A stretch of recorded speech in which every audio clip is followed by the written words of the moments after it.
கர்த்தருடைய பரிசுத்தமான நாமம் மகிமைப்படுவதாக. ஆசீர்வாதமான ஒரு நல்ல காலை நேரத்திலேயும் அனுதின மன்னா என்கிற வேத தியானத்தினால் உங்களை சந்திப்பதில் மிகுந்த சந்தோஷம். கிருபையாய் கர்த்தர் நமக்கு ஒரு நல்ல நாளை கூட்டி கொடுத்திருக்கிறார். இந்த நாளுக்காக ஆண்டவருக்கு நன்றி சொல்லுவோம். இந்த நாள் பிப்ரவரி மாதம் 4ஆம் தேதி செவ்வாய்க்கிழமை காலவேளை. இந்த காலை தியானத்திற்காக யாத்திராகம புஸ்தகம் அதனுடைய 10ஆம் அதிகாரத்தை நாம் இன்றைக்கு தியானத்துக்கு எடுத்துக்கொள்கிறோம். 29 வசனங்களை இந்த அதிகாரத்தில் நாம் வாசிக்க முடியும். இந்த அதிகாரத்தில் தொடர்ந்து தேவனுடைய வாதை எகிப்து தேசத்தின் மேலும் பார்வோன் மேலும் தொடருகிறதை நம்மால் பார்க்க முடிகிறது.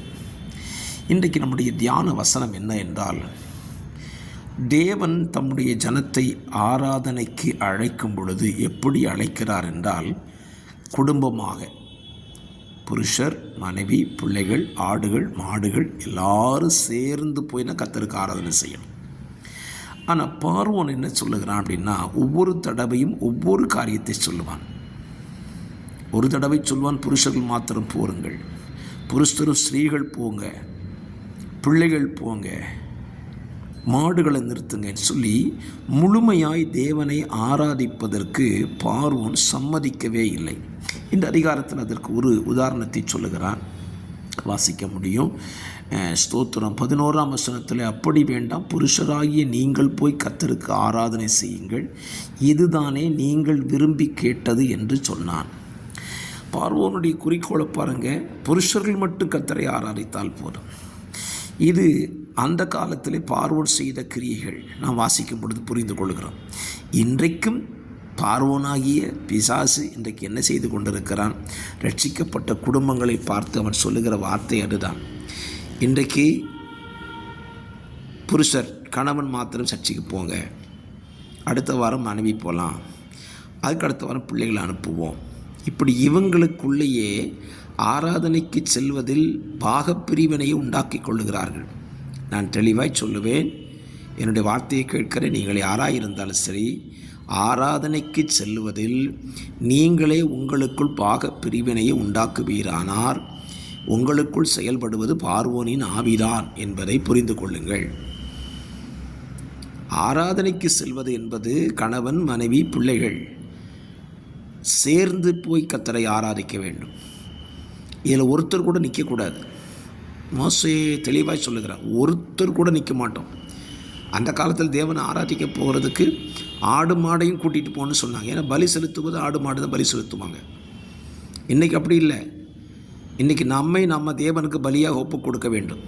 அப்படியானால் ஒரு பரிசுத்த ஆராதனைக்கு ஆலயத்துக்கு நீங்கள் வருகிறீர்கள் என்றால், குடும்பமாக ரட்சிக்கப்பட்டிருந்தீங்கன்னா கணவன், மனைவி, பிள்ளைகளாய் சேர்ந்து கர்த்தரை ஆராதிக்க வாருங்கள். நீங்கள் ஒருத்தரை வீட்டில் நிறுத்திவிட்டு இன்றைக்கி நீ மட்டும் போ, பிள்ளை மட்டும் அனுப்பி வச்சுட்டு பெற்றோர் வீட்டில் உட்கார்றது பார்வோனின் ஆவி. இந்த ஆவிக்கு விரோதமாய் கர்த்தர் அன்றைக்கே தீர்ப்பு எழுதினார். ஆகவே தயவாய் பட்சமாய் சொல்லுவேன், இந்த காலை நேரத்தில் வார்த்தை கடினமாக இருக்கிறன்னு நினைத்து விடாதீர்கள். ஆலய ஆராதனைக்கு செல்வதற்கு, தேவனை தொழுது கொள்ள செல்வதற்கு உங்களுக்குள்ளே நீங்களே என்ன செய்து கொள்ளாதிருங்கள், தடையை ஏற்படுத்தி கொள்ளாதிருங்கள். பரிசுத்த ஆராதனைன்னு சொன்னால் குடும்பமாக போய் ஆராதிக்கணும். அப்படி இல்லைன்னா குடும்பமாக நின்றுக்காதீங்க. ஆராதனைக்கு போகாமல் வீட்டில் நிற்கிறதும் பார்வோனின் ஆவி தான்.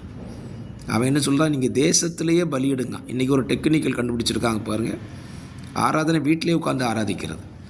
பிரசங்கம் தான் டிவியில் பார்த்துக்கலாமே, மெசேஜை செல்ஃபோனில் கேட்டுக்கலாமே. இப்படி இவங்களாகவே என்ன செய்கிற தடை ஏற்படுத்துகிறார்கள். நான் பட்சமாய் சொல்லுவேன், ஆலயத்தில் சென்று ஆண்டவரை ஆவியோடு உண்மையோடு குடும்பமாய் ஆராதிப்பதை தான் தேவன் விரும்புகிறார். அதற்குத்தான் நம்மை தெரிந்து கொண்டார். ஆகவே இதில் எந்த காம்ப்ரமைஸும் வீட்டுக்குள்ளே செய்யாதீங்க. குடும்பமாக ஆலயத்துக்கு வாங்க, ஆராதிங்க, வார்த்தையை கேளுங்க, பலன் அடைங்க. அந்த பலியை கர்த்தர் பிரியமாக ஏற்றுக்கொள்வார். ஜெபிக்கலாம். பரிசுத்தமுள்ள நல்ல பிதாவை, இந்த காலை நேரத்தில் தந்த சற்று நேர சிந்தை உங்கள் பிள்ளைகளுக்கு அது ஆசீர்வாதமாக இருக்கட்டும்.